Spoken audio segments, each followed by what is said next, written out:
হে WhatsApp মাসলাবার ভাই সব, হাসতে পছন্দ করে হাসাইতে ভালোবাসি। এই জন্য নিজের ভিতরের সব ডিপ্রেশন আর ফ্রাস্ট্রেশনের কথাবার্তা নিজের মধ্যেই লুকাই রাখার চেষ্টা করি। কিন্তু গত কয়েকদিন ধরে দেশে যে চলতে আছে, এতে বর্তমানে হাসাহাসিটা আমার কাছে একটু বেমানানি লাগতে আছে।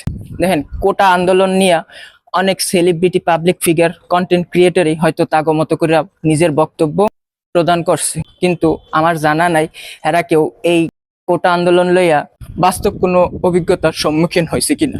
কিন্তু যেভাবেই হোক, গতকালকে আমার এই আন্দোলনের বাস্তব অভিজ্ঞতার সম্মুখীন হইতে হয়েছে। গতকালকে আমি ঢাকা ছাড়ার লইগা দুপুর 12টার পর বাসা দিয়ে বাইরে রাস্তায় নাইমে সারি সারি লোকজনের বাসের লাইনে দাঁড়াই থাকতে দেখা আমি আগে একটা বাইক ভাড়া করি। বাইকটা সায়দাবাদ বাস স্ট্যান্ড অব্দি যাইতে 3 থেকে 4টা রাস্তা পরিবর্তন করতে হয় কোটা আন্দোলনকারীদের আন্দোলনের প্রেক্ষিতে।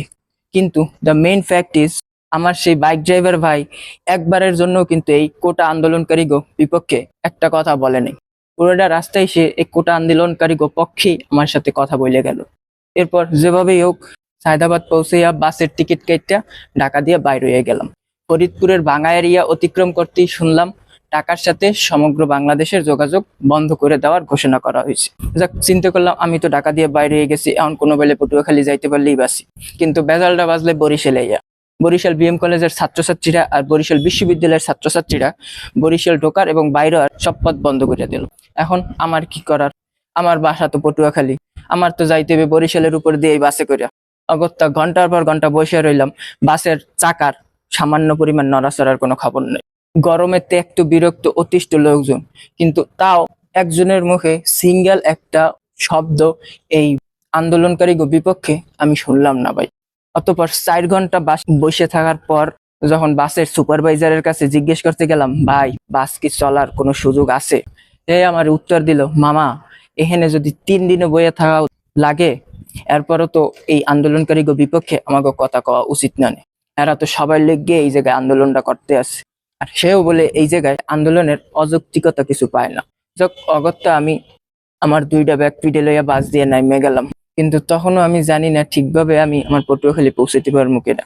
যাক, সচরাচর লাইন রেখা সাইড একখান লাইন দিয়া অটোতে চড়িয়া নদীতে ট্রলার দিয়ে পার হইয়া ভাঙা লাইনের বাসে কোনো বেলে পটুয়াখালী আইয়া পৌঁছাইলাম। কিন্তু আমার যে গতকালকে এই যে 4টা ঘন্টা অহেতুক নষ্ট হইলো রাস্তাতে, এর কি আউটপুট আমি আমার জীবনে কোনোদিন ফিরে পাবো?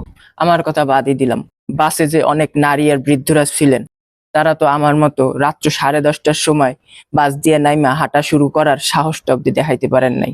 তারা তো কষ্ট করে সেই বাসের ভিতরেই বসেছিলেন। তাইলে এত এত জনগণের যে কষ্ট আর দুর্ভোগ, এই দায়ভারটা কে নেবে?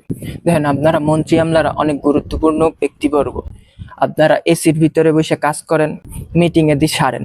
রাস্তায় নামলে পুলিশ প্রটোকলে সবকিছু ফাঁকা করে দেওয়া হয় যাতে আপনারা নির্বিঘ্নে গন্তব্যে পৌঁছিতে পারেন। কিন্তু আমাকে সাধারণ জনগণের জীবন কিংবা সময়ের কি কোনো দামই নাই আপনাদের কাছে? বিশেষ করে আমি এই ক্ষুদ্র মানুষটার আমাকে মাননীয় প্রধানমন্ত্রী মহাশয়ের কাছে কিছু আর্জি জানানোর আছে। দেখেন মাননীয় মন্ত্রী, আপনি জননেত্রী, জনগণের নেত্রী, জনগণের সুখ দুঃখের কথা চিন্তা করাই আপনার জীবনের লক্ষ্য, এটা আমরা সবাই মানি। কিন্তু আমরা কি বর্তমানে আসলে ভালো থাকতে পারতে আছি? বিশেষ করে গত কয়দিন ধরে সমগ্র দেশে যা চলতে আছে, এটা তো আমাকে সাধারণ জনগণের জন্য আসলে দুর্বিষহ হয়ে উঠতে আছে। দেখেন, মুক্তিযোদ্ধারা আমাদের অমূল্য সম্পদ, এতে কারো দ্বিমত থাকার কথা না। তাদের প্রেফারেন্স অবশ্যই থাকতে হবে, কিন্তু আমরা সাধারণ জনগণ কি একেবারেই মাটির সাথে মিশতে হবে? আমাদের কি ভালো থাকার অধিকার থাকবে না? মুক্তিযোদ্ধাদের নাতি নাতনি পুতি পুতনিদের প্রেফারেন্স অবশ্যই থাকা উচিত, কিন্তু সেটারও তো একটা লিমিটেশন আনা উচিত। একটা দেশের 56% কোটা যদি সরকারি চাকরিতে থাকে, 44% সাধারণ মেধার কতটুকু বা প্রসার ঘটে? আর এই যে আন্দোলনকারীরা, এরা তো মুক্তিযোদ্ধা কোটার বিপক্ষে সব কথা বলতেছে না, তারা সমগ্র কোটারই পরিবর্তন চাইতেছে। এই যে এত এত বেকার যুব সমাজ রাস্তায় রাস্তায় ঘুরতেছে, কিন্তু দিন শেষে মেধা গিয়া মাইর খাইতেছে কোটা আর টাকার কাছে। এরকম দেশে আর কতদিনই বা চলবে? এই কোটার সিস্টেমটা তো আস্তে আস্তে কি সীমিত করে আনার চিন্তা করা এখন উচিত না? দেখেন, কোটা থাকা না থাকা নিয়ে আমার জীবনে সামান্যতম কোনো উপকারে আসবে না। আমার জীবনে মনে হয় না কোনোদিন সরকারি চাকরি করা হবে, কিন্তু তাও আমি এই সাধারণ শিক্ষার্থীদের আন্দোলনগুলারে অযৌক্তিক বলতে পারতেছি না। আর শুধু আমিই না, সাধারণ জনগণের 90%-এর উপরে শিক্ষিত অশিক্ষিত নারী পুরুষ যুবক বৃদ্ধ সবার মোটামুটি একই বক্তব্য। সে জায়গায় আমাদের মাননীয় প্রধানমন্ত্রীর বক্তব্য কেন আজকে ভিন্ন? তার কি পুনরায় এই বিষয়টা বিবেচনা করা উচিত নয়? আমরা সাধারণ জনগণ মাননীয় প্রধানমন্ত্রীর কাছে সুষ্ঠু একটা পরিবেশ চাই বাঁচার জন্য। তাই আমাদের সাধারণ জনগণের একটাই দাবি, কোনো প্রকার সহিংসতা ছাড়া পর্যাপ্ত আলোচনা এবং যথোপযুক্ত সিদ্ধান্তের মাধ্যমে এই চলমান অস্থিরতার একটা সুষ্ঠু সমাধান করা হয়। আমাদের সাধারণ জনগণের সুষ্ঠুভাবে বাঁচার মতো পরিবেশ সৃষ্টি করে দেওয়া হয়। ধন্যবাদ সবাই। সাধারণ জনগণের দিন শেষে জয় হোক। বাই।